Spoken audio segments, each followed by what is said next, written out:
thème, c'est Paul, un caractère derrière l'impact. Dis à ton voisin, Paul, un caractère derrière l'impact. Ton voisin de gauche, ton voisin de droite, celui de devant et celui de derrière. Nous sommes debout, nous allons lire 3 passages de la Bible. Acte 28, verset 7. Il y avait dans les environs, là c'est après le naufrage, lorsqu'il est sorti du bateau et qu'il avait été mordu par un serpent qu'il a jeté dans le feu. Après ça, l'histoire continue. Acte 28, verset 7. Il y avait dans les environs des terres appartenant au principal personnage de l'île, nommé Publius, qui nous reçut et nous logea pendant 3 jours de la manière la plus amicale. Le père de Publius était alors au lit, malade de la fièvre et de la dysenterie. C'est une maladie qui t'amène à faire de la diarrhée, mais cette diarrhée est accompagnée de saignement, de sang, c'est ça. Paul, s'étant rendu vers lui, pria, lui imposa les mains et le guérit. Là-dessus, vers les autres malades de l'île, et ils furent guéris. Et je crois que tous ont été guéris. Deuxième passage, Acte 19, versets 9 à 10. Pour ma part, c'est le plus grand miracle dans le ministère de Paul. Mais comme quelques-uns restés endurcis et incrédules, décriant devant la multitude la voix du Seigneur, il se retira d'eux, sépara les disciples et enseigna chaque jour dans l'école d'un nommé Tyrannus. Cela dura 2 ans, de sorte que tous ceux qui habitaient l'Asie, juifs et grecs, entendirent la parole du Seigneur. Dernier passage, qui est même la conclusion du ministère de Paul. 2 Timothée 4, versets 6 à 8. Car pour moi, je sers déjà de libation, et le moment de mon départ approche.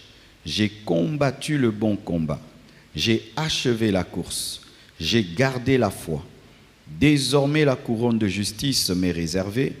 Le Seigneur, le juste juge, me le donnera dans ce jour-là.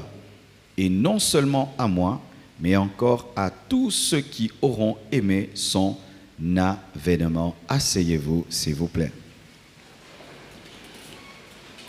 Précédemment, j'ai enseigné sur le jugement d'Élymas, comment Paul avait frappé un magicien d'aveuglement jusqu'au soir. Nous avions parlé aussi de la guérison du paralytique de Lystre, comment seulement Paul l'a fixé le regard et il a su qu'il avait la foi et a guéri le paralytique de Lystre. Nous avions également parlé de la prison dont les portes s'étaient ouvertes après la louange de Paul et de Silas qui ont prié et chanté dans la prison qui s'est ouverte. Nous avions parlé du baptême dans le Saint-Esprit des disciples de Jean pour qui Paul avait prié par imposition des mains et ils avaient reçu le Saint-Esprit et ils ont commencé à parler en langue et à prophétiser. J'avais parlé également des miracles extraordinaires qui ont commencé à se produire de sorte qu'on commençait à appliquer sur les malades les linges ou les mouchoirs qui avaient touché le corps de Paul et les malades étaient guéris à distance et comment Dieu avait confondu les fils de Xéva qui avaient imité la méthode de Paul sans avoir sa vie et comment ils ont été frappés par les démons. Nous avions également parlé de la résurrection d'Éticus, ce jeune homme qui était tombé de l'étage et qui était mort. Paul est descendu, a prié pour lui, il a déclaré seulement que son âme était en lui et il a été ressuscité. Paul a continué avec la Sainte Seine. Nous avions parlé de l'accomplissement de la prophétie au sujet des circonstances du salut de l'équipage malgré le naufrage. Paul était dans un bateau, il a prophétisé que rien ne va arriver à l'équipage, seulement le bateau sera détruit et les choses se sont faites comme il les avait annoncées, l'accomplissement d'une prophétie. Et après être sorti de ce bateau naufragé, Paul est allé prendre des broussailles pour faire un feu et un serpent est sorti du feu, des broussailles l'a mordu et tout le monde avait dit qu'il était jugé de Dieu, par Dieu, et il a secoué seulement le serpent dans le feu. Les gens ont attendu qu'il meure, qu'il gonfle, mais rien n'est arrivé. Les gens ont commencé à déclarer qu'il était Dieu.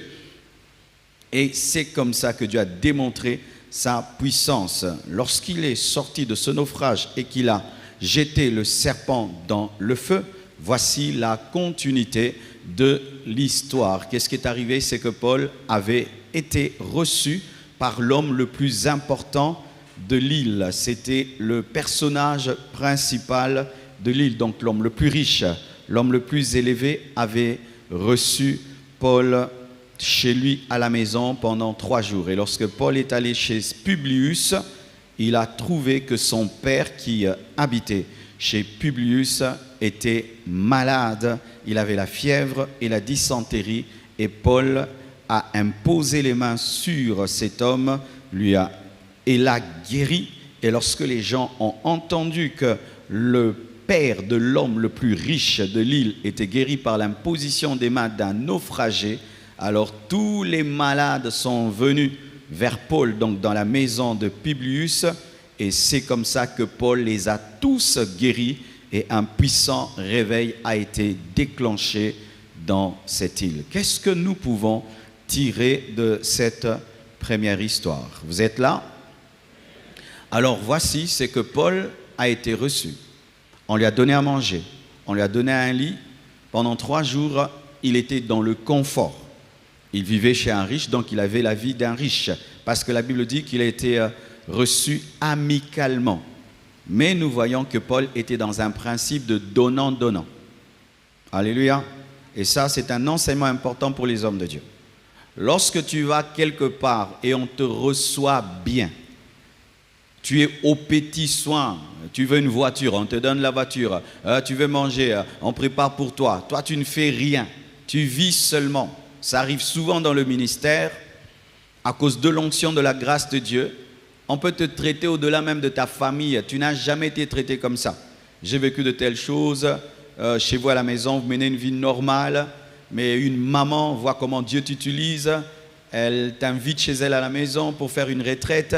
Et pendant que tu vis chez elle, voiture, Mercedes et tout, alors que tu marches à pied d'habitude, tu manges des nourritures que tu n'as jamais mangées, tu mènes une vie que tu n'as jamais menée, on t'amène dans des restaurants que tu n'as jamais fréquentés.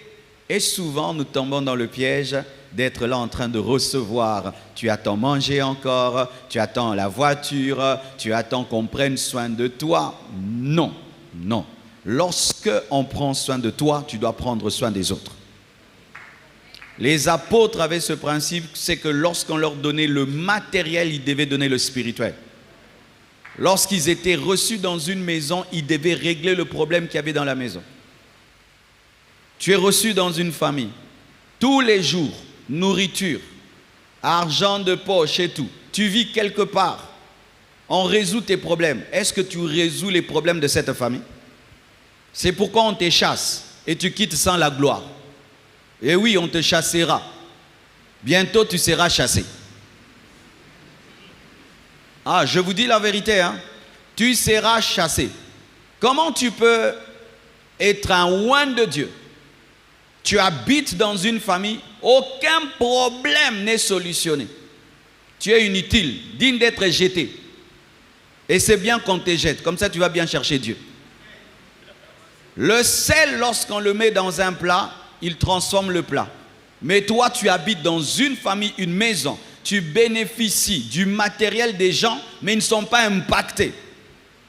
Frère, lorsque vous soutenez mon ministère, je dois aller chercher la parole pour vous prêcher. Donnant, donnant. Je n'aime pas L'église prend soin de toi, l'église prend soin de toi et tout. Mais toi, tu viens, tu ne prépares pas la parole, tu ne pries pas pour eux, tu ne chasses pas les démons, tu ne guéris pas les malades, tu ne libères pas l'onction. Non. Dans le ministère, c'est du donnant-donnant. Quand quelqu'un dans ta vie te fait du bien, prie Dieu, qu'est-ce que je peux faire pour lui? Peut-être que toi, tu n'as pas l'argent à lui donner, tu n'as pas des relations à lui donner, mais tu as un don de prophétie, tu as un don de guérison, tu as un don, prie que Dieu t'utilise pour bénir cette personne. Regardez, cela ne commence pas que dans le Nouveau Testament, même dans l'Ancien Testament. Lorsqu'Élisée était bien reçu par la Sunamite, Géasi lui a dit, nous mangeons bien, mais elle a un problème, cette femme, elle n'a pas d'enfant. Et qu'est-ce que Dieu a fait? Il a résolu le problème. Je vais même plus loin. Tu es un chrétien, tes parents prennent soin de toi, ils te nourrissent, ils te vêtissent, mais tu ne résous aucun problème de tes parents. Tu es inutile. Quand tu étais païen, tu n'apportais rien spirituellement. Et tu es chrétien, tu n'apportes rien spirituellement. Non. Une fois que tu as Jésus dans ta vie, il faudrait maintenant que tu deviennes la voix de la sagesse dans votre maison et que tu deviennes le porte-parole de Dieu dans votre maison et que tu sois la chambre dans laquelle on va pour être guéri et pour que les démons soient chassés. Alléluia. Mais tu ne peux pas habiter dans une maison et il n'y a rien. Parce que même un féticheur, quand il habite dans une maison, il est source des démons. Toi aussi, sois source des anges et d'onction. Vous m'entendez, mes frères? Tu quittes un endroit. Tu vas en voyage missionnaire, on t'a fait habiter dans une famille, il faut que cette famille dise, un serviteur de Dieu habitait ici. C'était parmi mes défis, vous savez, j'ai beaucoup voyagé et on me recevait avant, on ne me mettait pas dans des hôtels. Hein. J'étais pas assez grand pour eux, pour être dans des hôtels. On me mettait dans les familles et pas de problème. Alors j'habitais dans les familles, mais tu pries pour eux, tu les enseignes. S'ils ont un enfant païen, il se convertit. S'ils ne s'entendent pas mari et femme, tu les réconcilies. Et quand tu quittes la maison, il y a la paix. Mais toi, tu habites une maison, mais depuis que tu es là, ils ont divorcé. Les gens d'ailleurs sont tombés très malades depuis que tu es là. Et tu dis que non, tu as accompagné des combats spirituels. Garde les combats spirituels pour toi-même. Bénis la maison qui t'a reçu. Bénis la maison qui t'a reçu. Je te défie et je te pose cette question. La maison où tu habites, les gens qui te font profiter de leur matériel, de leur vie, qu'est-ce qu'ils reçoivent de toi? Qu'est-ce qu'ils sont devenus en te recevant? Recevoir de l'amour est une dette.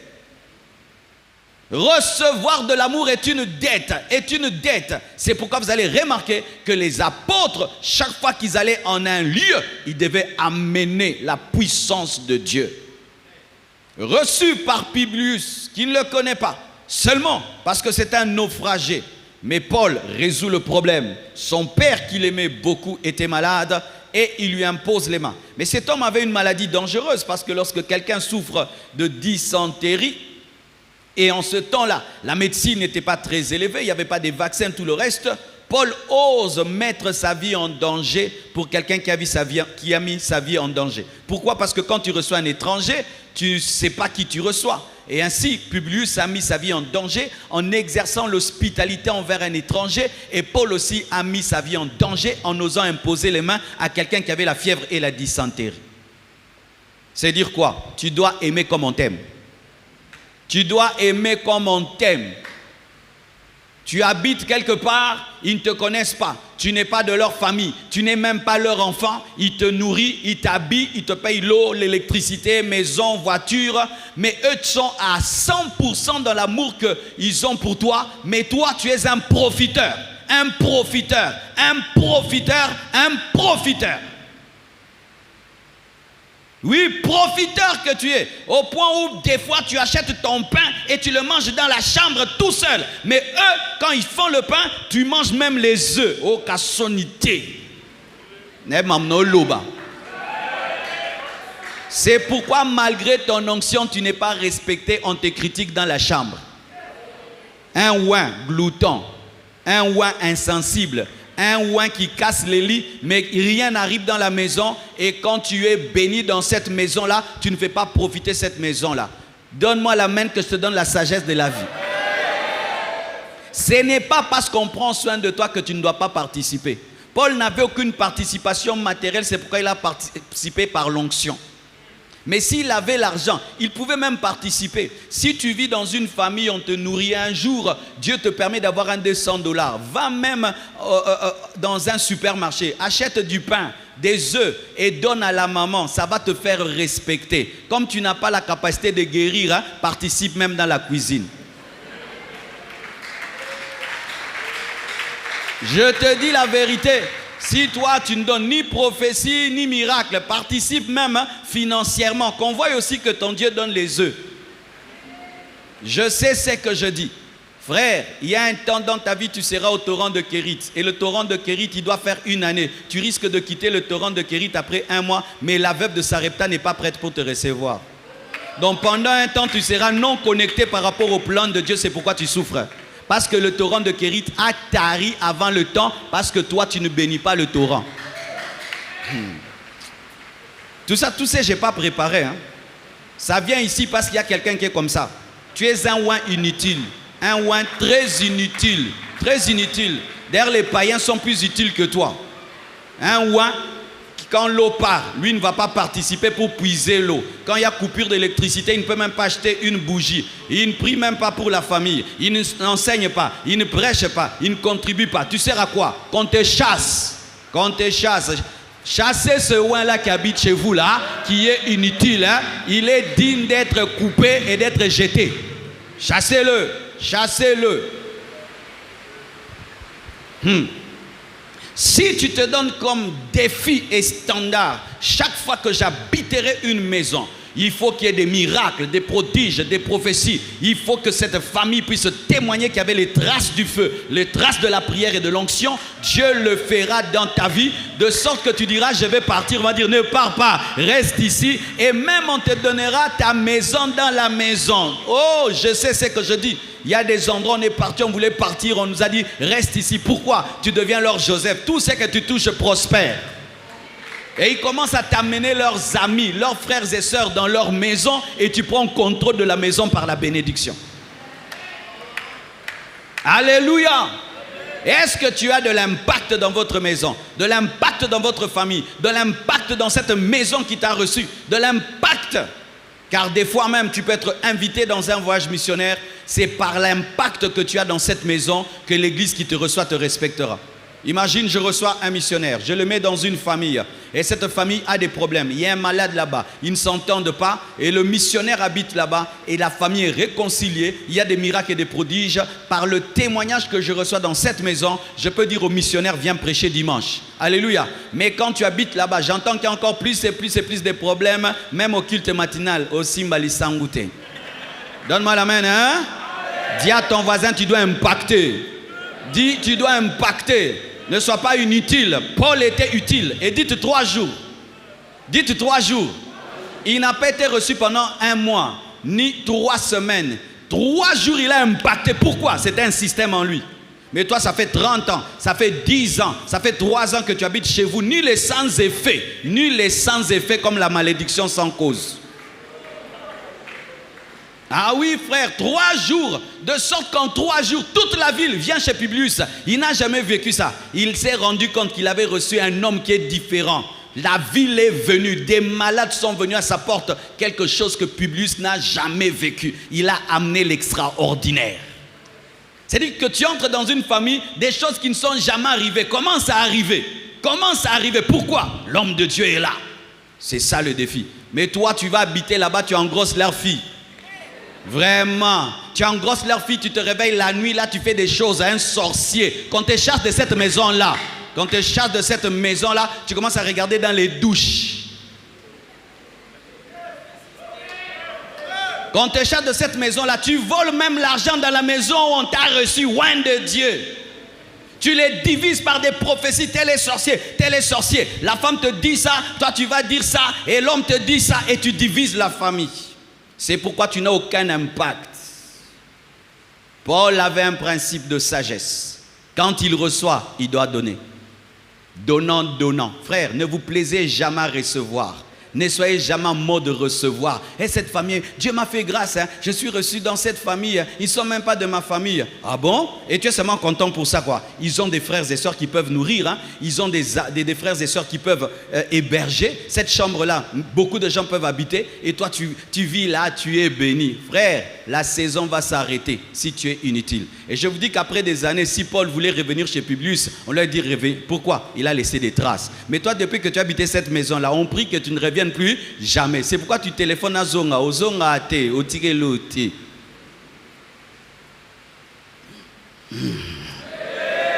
Amen, hein? Mes frères et sœurs, nous sommes des sources de bénédiction. Nous sommes des sources de bénédiction. Nous sommes des sources de bénédiction. Tu dois être une source de bénédiction pour ton père, ta mère, tes frères et sœurs, pour quiconque te reçoit. Quiconque te reçoit doit vivre une bénédiction. Si ce n'est pas spirituel, ce sera matériel. Si ce n'est pas matériel, ce sera financière. Ce sera la sagesse, ce sera l'intelligence, ce sera la paix, ce sera la révélation, ce sera la connaissance, ce sera la délivrance, ce sera la conversion. Mais quelque chose, il faut n'attendre Gabino, Zoloko. Alléluia. Même le serpent, quand il passe quelque part, il laisse des traces. Toi, tu es moins qu'un serpent. Tu passes sans traces comme les vents. Oui, tu as habité dans combien de maisons? Tu étais reçu dans combien d'endroits? Toi qui te dis chrétien, serviteur de Dieu ou un de Dieu, quelle trace tu as laissé? Tu étais au home, quelle trace tu as laissé au home? Des tricheries et des impudicités et des avortements. C'est les traces que tu as laissées à l'uniquine. Donne-moi l'amen.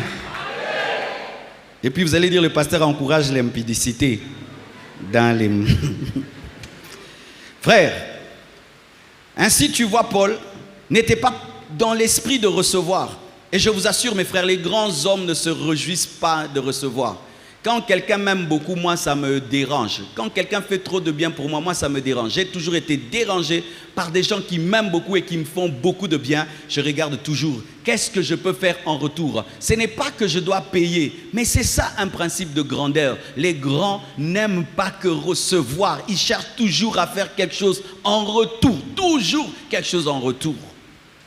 Je me souviens, j'étais pendant un temps reçu dans une famille très très riche. Le monsieur faisait tout pour moi. J'étais très jeune, j'avais 23 ans. Il venait malgré son rang. J'allais prêcher, il vient avec sa belle Mercedes, il la gare, il me reçoit. Et j'étais étonné, ce petit enfant, comment ce papa-là, un millionnaire, peut être son chauffeur? Et il venait avec une voiture rare, il me prend. Donc quand j'entre là, il y a les respects. Respect Penza. Mais cet homme, je n'avais rien à lui donner. Qu'est-ce que je faisais? Je lui enseignais la parole, je priais pour sa femme, je priais pour ses enfants. Mais un jour, Dieu m'a dit, offre-lui aussi quelque chose. Et je lui ai offert. Il a été étonné, il a dit, pasteur, moi, on ne me donne jamais. Moi, les gens ne font que prendre. Comment tu m'as donné? J'ai marqué son cœur. Jusqu'à aujourd'hui, ça fait plus de 23 ans. Nous avons des bonnes relations et des très, très bonnes relations. Si maintenant, là, je veux le voir, je le verrai. Il a été marqué par moi. Mais toi, toutes les personnes qui t'ont fait du bien regrettent de t'avoir rencontré. Regrettent t'avoir rencontré. Et là, l'Esprit encore me dit de vous dire, comment toi, tu peux aller dans une famille, du coup, tu deviens un prophète attrapeur des sorciers. Leur famille allait bien. C'est vrai, ils n'avaient pas le culte de famille. Toi, tu amènes le culte de famille, mais ce culte de famille commence à tourner sur « je vois votre tante qui vous combat, je vois votre oncle qui vous combat, je vois les problèmes que vous avez, c'est la sorcellerie de la famille. » Et la famille était en paix sans toi. Depuis que tu es venu dans cette famille-là, tu as amené des conflits et des problèmes, ils ne s'aiment pas, tu as raté ton but, tu seras chassé.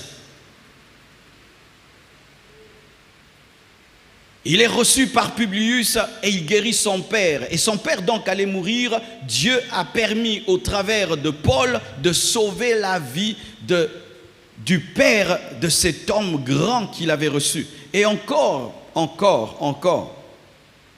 Malgré le confort, Paul garde la connexion. Il garde la connexion divine malgré le confort. Vous voyez, il était dans un bateau. Le bateau était... dérangé, était vraiment menacé par la tempête, par la pluie. Ils ne mangeaient pas dans le bateau. C'était donc, ils étaient au bord de la mort, au bord du naufrage. Donc des conditions de pauvreté, des conditions inapproprié pour un homme. Il a vécu comme ça. Il sort du bateau, un serpent le mord. Donc il vit des problèmes et directement, il quitte un naufrage. Directement, il va habiter la maison d'un riche. C'est-à-dire, il quitte le point zéro. Directement, il est propulsé au sommet social de cette île parce qu'il habite chez l'homme le plus riche. Mais vous remarquez, il a gardé la même communion avec Dieu. Pourquoi? Il n'était pas ballotté par les circonstances sociales, mais lui les influençait. Certains, vous avez la spiritualité quand vous êtes dans le bateau. Une fois que vous habitez chez Publius, vous perdez la connexion. Vous avez la spiritualité lorsqu'il y a la tempête, lorsqu'il y a les vents. Là, vous priez, Dieu, l'ange de Dieu m'est apparu, et personne ne mourra. Vous prophétisez, vous craignez Dieu, vous jeûnez. Mais une fois que tu quittes la pauvreté, tu entres dans la richesse, tu es déconnecté. La preuve que Paul était connecté, c'est qu'il a guéri cet homme. Il avait une communion qui ne dépendait pas des circonstances. Qu'il soit riche, qu'il soit pauvre, il craignait Dieu. Qu'il soit riche, qu'il soit pauvre, il priait. Qu'il soit riche, qu'il soit pauvre, il avait l'onction. Qu'il soit riche, qu'il soit pauvre, il était concentré. Tu as perdu ta communion depuis que tu as quitté le bateau.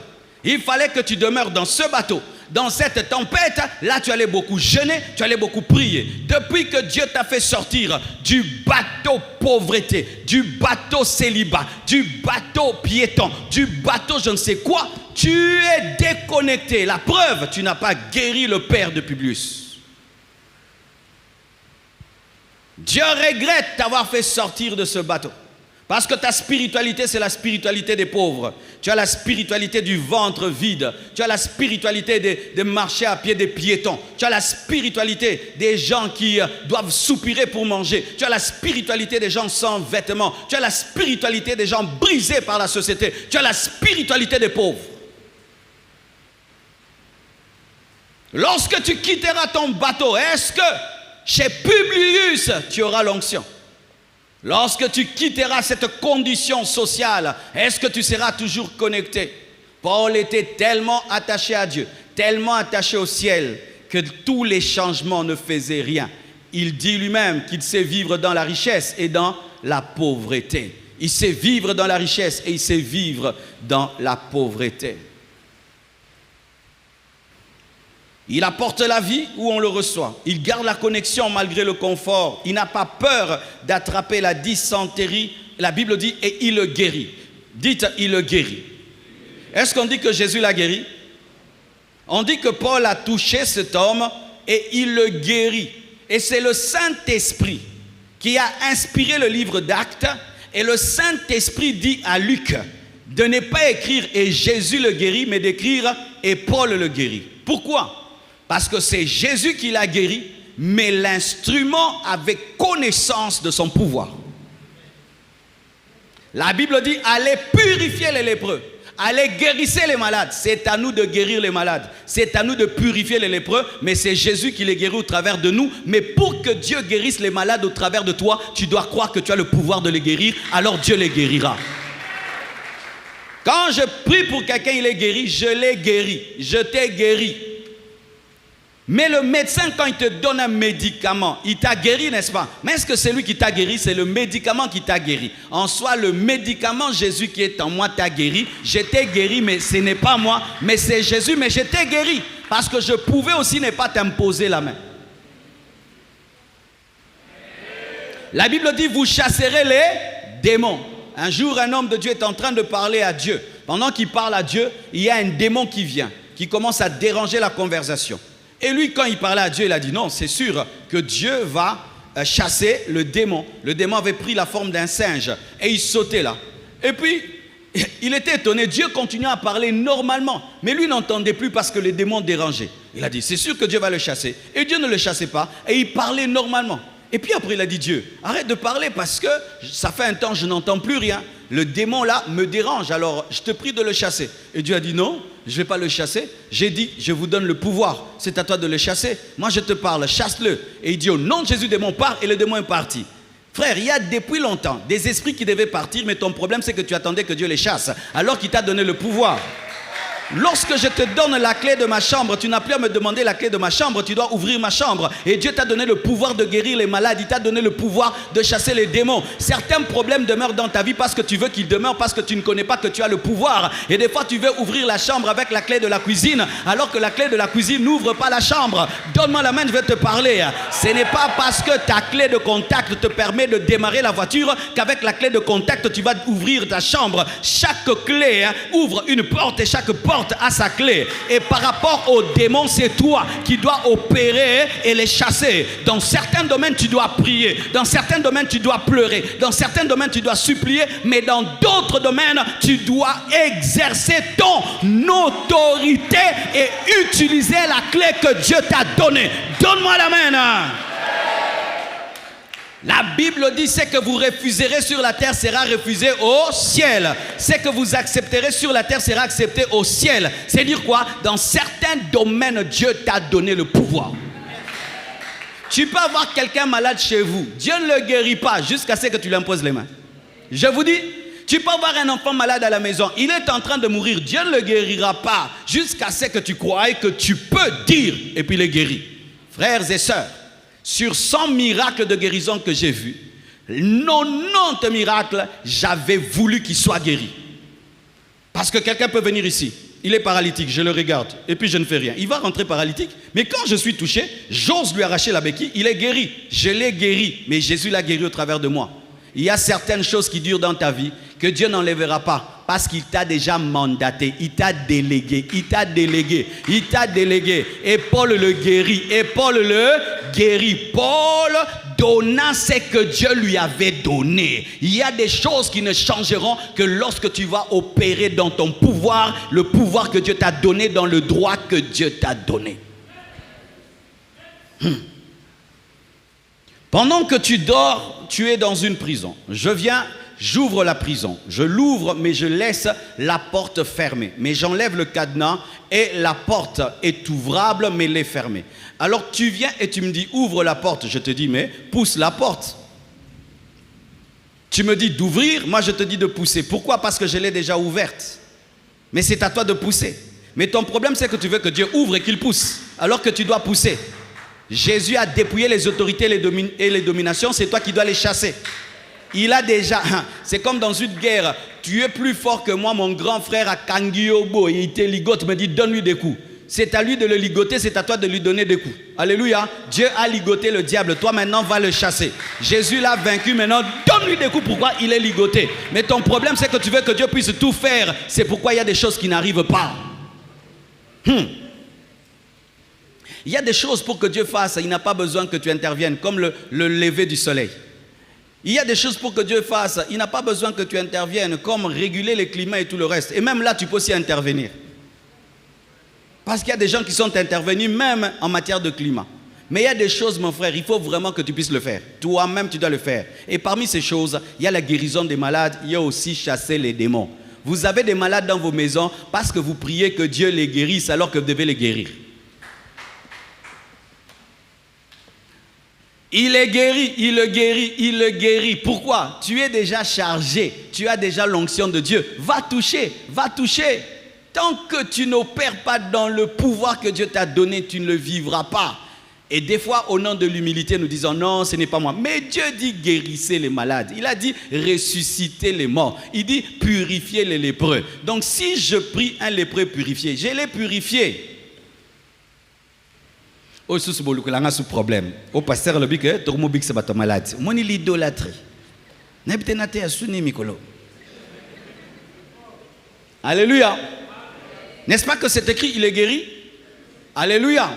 Mais nous savons que ce n'est pas lui qui a guéri, c'est Jésus qui l'a guéri au travers de lui. Mais comme Dieu reconnaît le pouvoir qu'il te donne, il dit et tu le guéris. Amen. Alors voyez mes frères et sœurs, lorsque cet homme est guéri, la Bible dit que les malades sont venus pour être guéris. On reconnaît un vrai miracle lorsqu'il est accompagné d'un esprit de réveil. Les vrais miracles ne viennent pas pour la gloire d'un homme, mais viennent pour réveiller les cœurs des hommes. Quand un miracle a lieu, on commence à adorer un homme, c'est un faux miracle. Et même ça peut être un vrai miracle, mais qui est dévié. Les vrais miracles, lorsqu'ils sont produits, il y a un réveil parmi le peuple. Et un seul homme a été guéri de la dysenterie seulement. Mais le réveil est venu dans la ville. Les hommes sont allés et Paul les a guéris. Tous étaient guéris. Les mêmes versions disent que tous étaient guéris. Paul aussi, tous étaient guéris. La Bible dit que si nous croyons en lui, nous ferons les œuvres qu'il a faites et nous en ferons des plus grandes. Et Dieu n'est pas jaloux que tu puisses faire les œuvres que son fils a faites et que tu puisses faire des plus grandes. C'est une promesse. Alléluia. Encore ça enseigne ceci, frère, qu'il ne faut jamais négliger les miracles. Aujourd'hui, il y a des gens qui prêchent contre les miracles. Mes frères, ne prêchez jamais contre les miracles. Si tu prêches contre les miracles te fuiront. Ne prêche jamais contre les miracles, prêche contre les faux miracles. Mais ne prêche jamais contre les miracles. Quel que soit le niveau d'intellectualisme que tu atteindras, ne touche pas au surnaturel. Alléluia. Il faut les miracles. Il y a des gens qui ne se convertissent que par les miracles. La Bible ne nous dit pas que Paul a prêché. Il a guéri un homme et toute la ville, tous les malades sont venus. Et quand tous les malades viennent, est-ce qu'ils viennent seuls? Ils viennent avec les membres de la famille. Donc je guéris votre frère en votre présence et vous croyez en Jésus même si vous n'êtes pas malade. Lorsque Dieu t'a donné un don de guérison, mon frère, garde ça. Ça peut déclencher un réveil. Je connais une église qui a grandi seulement parce qu'on allait enterrer quelqu'un et il passait devant la porte de l'église. La femme, c'était même, le pasteur était une femme. Elle dit arrêtez le corbillard, faites entrer la personne. La personne entre, elle prie, résurrection, l'église a grandi jusqu'à aujourd'hui. Alléluia, une seule résurrection, l'église a grandi. Quand elle prêche, elle dit j'avais ressuscité, mais les j'avais a de l'impact. Jésus ressuscite Lazare, il le garde à côté de lui comme un panneau publicitaire de la résurrection. Il est important qu'il y ait des miracles, frère. Ne négligez jamais les miracles. La parole de Dieu, c'est bien. La démonstration aussi, c'est bien. La Bible nous parle et la Bible se démontre aussi. Tu n'aimes pas les miracles, c'est parce que tu n'as pas quelqu'un qui est malade à la maison. Tu n'aimes pas les miracles, c'est parce que toi, tu n'as pas un problème qui demande un miracle. Le jour que tu auras un enfant infirme, le jour que tu auras quelqu'un d'infirme dans ta famille, alors tu vas comprendre les miracles. Mes frères, respectez les miracles, honorez les miracles. Honorez les miracles parce que les miracles prouvent la puissance de Dieu. Là où des fois la parole échoue, les miracles réussissent. Et là où des fois le miracle échoue, la parole réussit. Il faut avoir cet équilibre dans le ministère où tu peux opérer dans la parole, tu peux opérer dans la puissance. Alléluia. Et arrêtez d'appeler tous miracles la magie. Il y a des miracles, c'est vrai que c'est la magie parce que le diable est un imitateur. Mais il y a des miracles qui viennent de Dieu. Si nous nous disons chrétiens, mais nous ne reconnaissons pas qu'il y a des vrais miracles, nous ne sommes pas des chrétiens. Parce que Jésus c'est un miracle. Jésus c'est un miracle. Je dis Jésus c'est un miracle. Pourquoi? C'est un enfant qui est né sans papa. C'est un enfant qui est entré dans le ventre d'une vierge. Jésus est un miracle, mais toi qui es chrétien, tu ne crois pas au miracle alors que tu crois déjà un miracle parce que le christianisme est un miracle et le sauveur de l'humanité c'est un miracle. Quand tu dis qu'il est ressuscité le 3e jour, c'est un miracle. Mais il y a des chrétiens qui disent qu'ils sont chrétiens, ils ne croient pas au miracle, alors que le christianisme est un miracle, parce que le christianisme, c'est l'histoire d'un enfant qui est né sans papa. Eh, paix en amen, hein? S'il n'y avait pas de miracle, Jésus ne serait pas venu sur la terre. La parole est devenue chair. Hein? Je parle comme ça. Feu, et puis ça devient le feu. L'eau. Montagne. Parole, Jésus. La parole de Dieu est devenue chair. Nous sommes dans un miracle. L'église est un miracle. Le christianisme est un miracle. Et Paul opérait dans les enseignements et il opérait dans les miracles. C'est ça l'équilibre. Nous ne devons pas avoir des préférences. Quand on enseigne, on est dans la joie. Si les gens commencent à être guéris, commencent à être délivrés, on devient mal à l'aise. Nous sommes des faux chrétiens. Et tout homme de Dieu qui combat les miracles ne vit pas la totalité du plan de Dieu dans son ministère. L'une des premières familles qui nous a aidés, lorsqu'on a commencé cette église Compassion, si vous ne savez pas, je n'avais pas des moyens et tout. Et qu'est-ce que stratégie Dieu m'avait donné? C'est que j'allais faire des veillées dans les familles. Alors je vous demande, imagine tu as 30 fidèles seulement, tu dis j'aimerais faire des veillées. Chaque vendredi, j'étais dans une famille pour faire des veillées. Et une fois, je vais dans vraiment la famille principale de l'église, qui nous soutenait, qui était nombreuse, et je trouve leur fils aîné avec des béquilles. Quand on commence la prière, je vois un beau garçon, il s'appelait Tédé, l'enfant de maman Julie Kapajika, et ils sont maintenant à Kisangani, qui vient avec des béquilles. Quand seulement je vais avec les béquilles, Dieu me dit, dis-lui, aujourd'hui il va marcher. Donne-moi la main. Tu vois, vous n'avez pas encore commencé la prière, mais tu annonces la guérison. Donc il faut que la prière finisse par la guérison. Tu as créé un problème, il faut que Dieu résolve le problème. Alors j'ai créé un problème.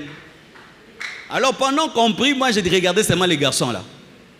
Et après j'ai dit, viens, je vais prier pour toi. Je crois qu'il s'était agenouillé et on a prié pour lui. Le lendemain, il a marché. Aujourd'hui, il est marié, il marche calmement. Et qu'est-ce que ça fait? Le papa de la maison a permis que l'église puisse utiliser ses chaises, ses enfants, tout.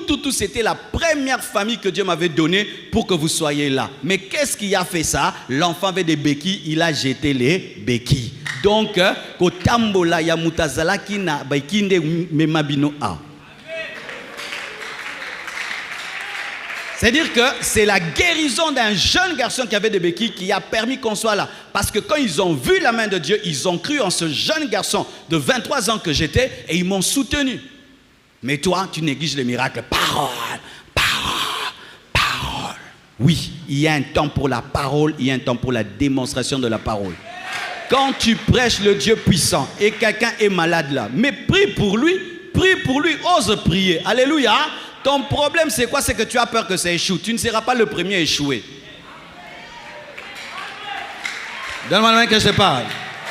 Je peux te dire la vérité. Dans mon ministère, j'ai vu des guérisons extraordinaires. Il y a aussi des fois, j'ai échoué. Mais ce n'est pas mon échec, c'est l'échec de Dieu. Quand j'ai réussi, moi et Dieu. Quand ça échoue, c'est Dieu. Donne-moi la main. Pourquoi? Parce que si je dis que c'est moi, je vais être découragé. Je dis c'est la souveraineté divine. Il n'a pas voulu faire aujourd'hui. Donne-moi la main. J'ai vu des gens, tu arraches la béquille, ils marchent, tout. Mais une fois, je suis allé en Afrique du Sud, mes frères. Je prie, les malades sont guéris et tout. Il y a un monsieur qui est avec la béquille. Et je lui arrache la béquille au nom de Jésus. Et je continue là. Ah, il ne part pas. Il reste seulement devant là. Je continue, il ne part pas. Et puis je commence à entendre, il commence à dire, j'ai mal. Et j'ai dit, oh, rebro, sabatèche, donc j'ai mal, il rassou, papa. Et puis je dis, hey, la foi, j'ai mal. Et puis il commence à demander sa béquille. Hey, Jésus. Je continue. Et moi, je ne te rendrai pas. Nazong solo.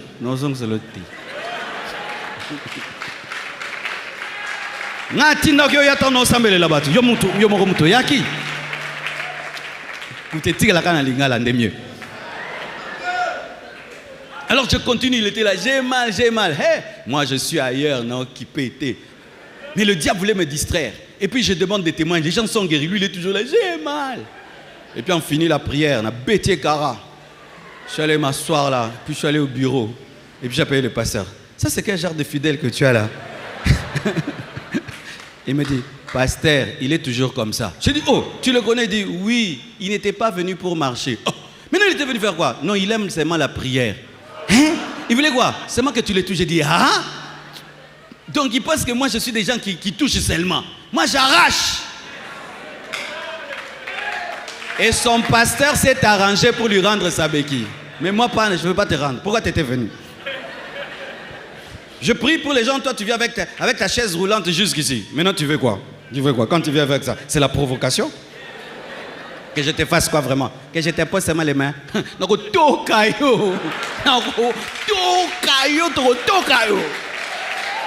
Je crois qu'il est le même hier, aujourd'hui et demain. Et quand il y a un problème, c'est l'occasion de tester le don de Dieu. Si tu n'as pas l'audace, tu ne verras jamais de miracles. Si tu as peur, tu ne verras jamais de miracles. Si tu es trop prudent, tu ne verras jamais de miracles. Si tu es trop orgueilleux, tu ne verras jamais les miracles. Même les grands hommes de Dieu que tu connais, des fois ils prient. Il y a des gens qui ne guérissent pas, mais ils ne vont pas filmer ça. Moi, je ne fais pas une croisade pour filmer les cas qui ne marchent pas. Moi, je fais une croisade pour montrer les cas qui marchent. Et demain, ça marchera. Même Jésus n'a pas guéri tous les paralytiques d'Israël. C'est pourquoi Pierre et Jean, lorsqu'ils sont allés au temple, ils ont trouvé un homme qui n'avait pas encore marché, parce qu'il avait laissé celui-là pour Pierre, enfin qu'il puisse dire: je n'ai ni or, je n'ai ni argent, mais ce que j'ai, je te le donne. Frère, tu dois être courageux. Donne-moi un amen.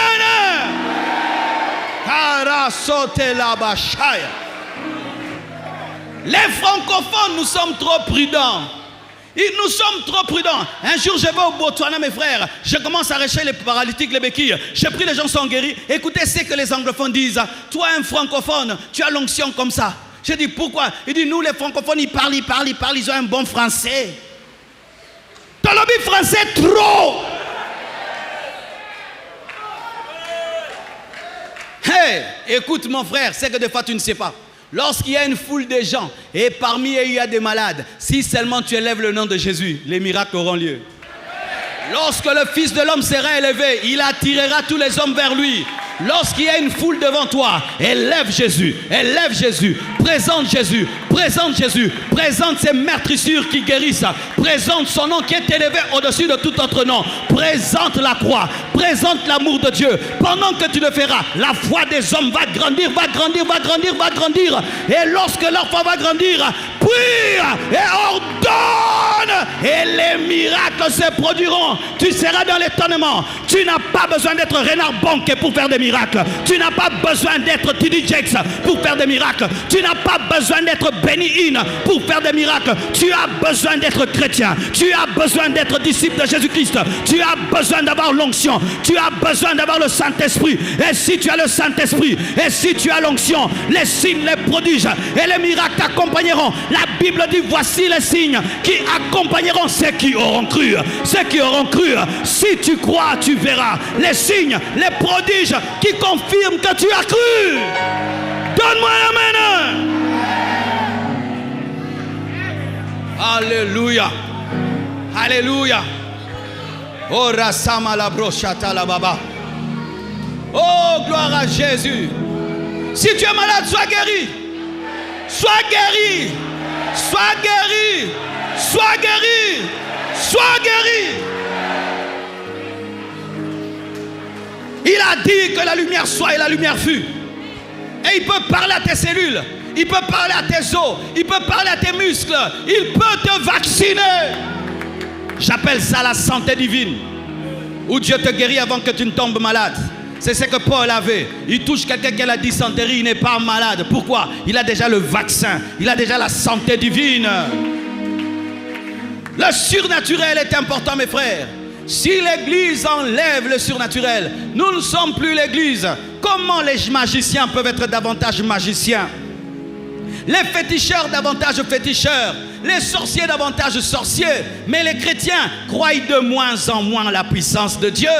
Quand tu as un problème, papa va m'aider. Quand tu as un problème, le médecin là va faire. Quand tu as un problème, tu ne regardes que les hommes. Mais il y a quelqu'un qui est plus que les hommes. Jésus-Christ de Nazareth, le Saint-Esprit. Et tu l'as en toi. Paul quitte un bateau, mais il sait que Dieu est avec lui, même dans la maison de Publius. Et lorsqu'il opère le miracle, la Bible nous dit, les malades sont venus et tous étaient guéris. Tous étaient guéris. Tous étaient guéris. Tous les cas ont été guéris. Toutes sortes de maladies et toutes sortes de guérisons. Il est le Dieu multisystème qui est capable de pourvoir à chaque besoin. Et Dieu veut le faire au travers de toi. Tu es son instrument. Tu es son instrument. Lorsque Dieu veut amener le réveil, il pense à toi. Alléluia. Donne-moi l'amen. Le bateau de Paul n'était pas naufragé, il avait accosté. Le naufrage, c'est que tu subis les circonstances et c'est là où le vent t'emporte que tu finis. Mais lorsque tu accostes, c'est toi qui décides d'aller vers le port. Selon les hommes, c'était un naufrage, mais selon Dieu, c'était un accostage, si ça se dit. Pourquoi? Parce que Dieu voyait le réveil dans cette île. C'est pourquoi il devait connaître le naufrage là-bas. Qu'est-ce que je veux te dire? Que ce qui t'arrive prépare un réveil. Le problème que tu as, qui t'amène dans cette maison, prépare un réveil dans cette maison. Le problème que tu as, qui t'amène en province pour quitter Kinshasa, c'est parce que Dieu veut amener un réveil en province. Où que tu sois, le réveil sera avec toi. Où que tu ailles, le réveil sera avec toi. C'est ce que Paul avait compris, que partout il se trouve, il était un instrument de réveil. Soyez des instruments de réveil dans vos écoles, à l'université, à l'hôpital, en tout lieu tu te trouves. Sois un instrument de réveil. Tu n'es pas là pour rien. Le voyage que tu vas faire, c'est un réveil que Dieu veut déclencher. Là où tu seras engagé, c'est un réveil que Dieu veut déclencher. Le problème qui te fait déménager, c'est un réveil que Dieu veut déclencher. Dieu veut t'amener dans cette île.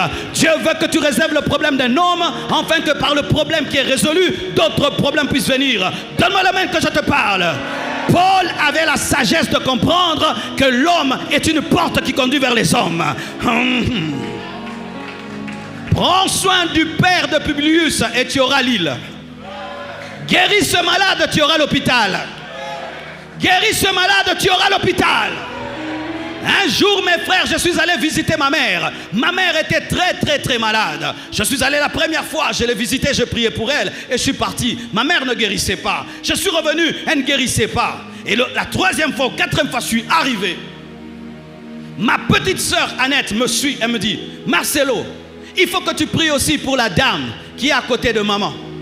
Elle souffre beaucoup, mais elle a une grande foi. Cette femme avait le cancer qui l'avait rendue paralysée. Lorsque je priais pour ma mère, je ne voyais que ses pieds. Mais ce jour-là, lorsque ma sœur m'a parlé de son problème, parlé des problèmes des autres bien, afin de pousser la solution, elle m'a nourri de foi, que c'était une femme de foi.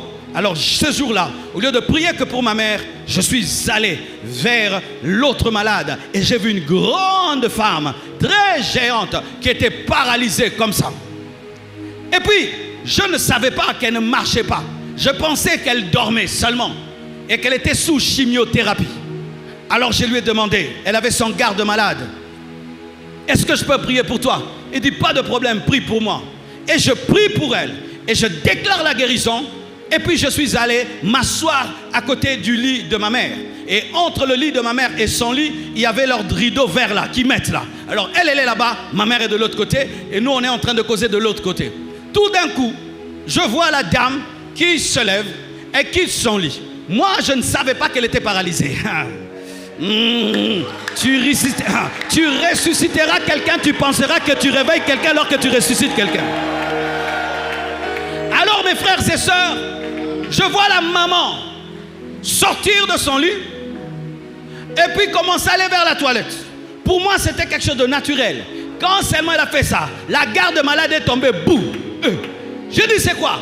Ma mère dit, elle m'a dit ceci, Marcelo, les miracles que tu racontes là, c'est comme ça. J'ai dit, quoi c'est comme ça? Cette maman ne marchait plus. J'ai dit, quoi? Elle ne marchait plus. Et ce n'est pas qu'elle a marché comme ça, elle a marché parfaitement. Elle est allée dans les toilettes. Là, la garde malade est par terre. Ma mère regarde comme ça. Lorsqu'elle sort, la garde malade commence à crier. Quand elle commence à crier, tout l'hôpital est alerté. Les infirmières viennent rapidement. Elles ouvrent la porte, la malade les attend comme ça. C'est moi, je marche. Comment tu marches? On a prié pour moi. Comment tu marches? Les infirmières sont tombées à genoux. Les infirmières sont venues. Pasteur, prie pour moi. Je n'ai pas d'enfant. Je suis marié. Je n'ai pas d'enfant. Prie pour moi. Il venait. L'hôpital est devenu l'église. La chambre est devenue l'église. Et la présence de Dieu a rempli cette chambre. Et Dieu a touché. Chanel Baba. Il n'est pas que le Dieu de Paul, il n'est pas que le Dieu de Pierre, il n'est pas que le Dieu des apôtres, il est le Dieu de tout homme qui croit en lui.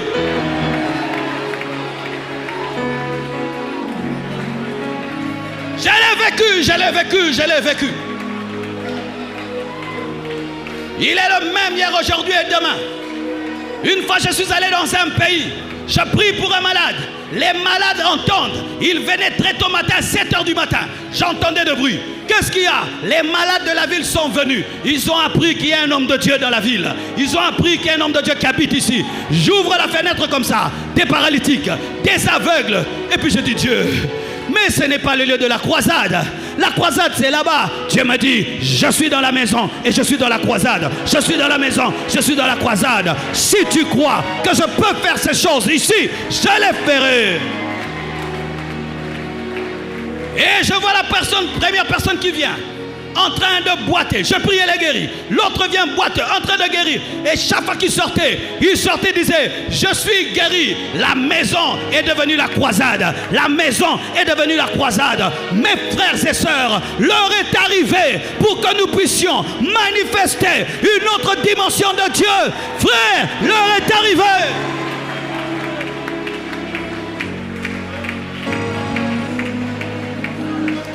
La Bible dit tous les malades de l'île, c'est-à-dire ils venaient à 10 avec papa, maman, toute la ville avait bougé. La maison de Publius était devenue la croisade d'évangélisation. Pourquoi? Un homme rempli du Saint-Esprit avait débarqué là-bas. C'est pourquoi lorsqu'on veut décrire la vie de Paul, on dit les hommes qui bouleversent la terre sont arrivés jusqu'ici. Les hommes qui bouleversent la terre sont arrivés jusqu'ici.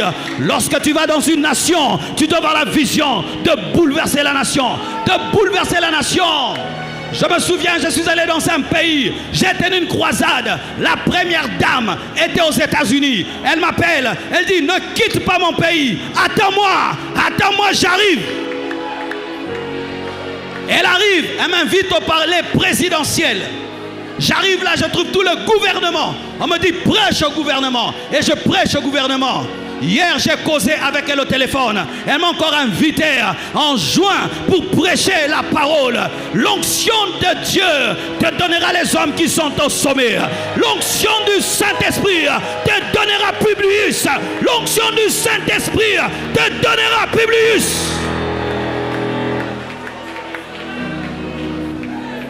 Alléluia. Mandela Braya. Ne cherchez pas les fétiches, cherche l'onction. Ne cherche pas la magie, cherche l'onction. Ne cherche pas les hommes, cherche le Saint-Esprit. Et lorsque tu auras le Saint-Esprit, les hommes te chercheront. Lorsque tu auras le Saint-Esprit, les femmes te chercheront. Lorsque tu auras le Saint-Esprit, Publius te cherchera. C'est pourquoi Jésus-Christ passait toute la nuit en train de prier. Et le matin, toute la ville venait l'écouter. Sans panneau, sans affiche, sans internet. Comment il savait qui devait aller l'écouter? Le Saint-Esprit. Frères et sœurs, nous n'avons pas beaucoup d'années à vivre sur cette terre. Car si même l'homme le plus solide entre nous vit 120 ans, c'est peu. Tu dois maximiser chaque journée de ta vie afin d'être un homme feu, un homme bombardier, un homme qui marque la terre. Les hommes, lorsqu'ils te rencontrent, ils doivent dire, j'ai rencontré un homme de Dieu. Ils doivent le témoigner, j'ai rencontré un homme de Dieu. Je refuse d'être normal. Je refuse d'être normal. Je ne serai jamais normal. Jamais je ne serai normal. Jamais je ne serai normal. Nous n'avons pas cru en Jésus pour être normaux. Nous n'avons pas reçu le Saint-Esprit pour être normaux. Publius avait rencontré des médecins. Les médecins étaient venus dans la maison de Publius. Mais jamais il n'y a eu un tel impact. Paul a démontré que Jésus était le docteur des docteurs, était le médecin des médecins. Il est temps qu'à cause de toi, les hommes puissent adorer Jésus. Il est temps qu'à cause de toi, les hommes puissent croire en Jésus. Il est temps qu'à cause de toi, les hommes puissent soupirer après une intimité avec le Saint-Esprit, avec Jésus-Christ. Il est temps. Oh, je m'arrête là. Prions le Seigneur. Ni par force, ni par puissance, mais c'est par ton esprit.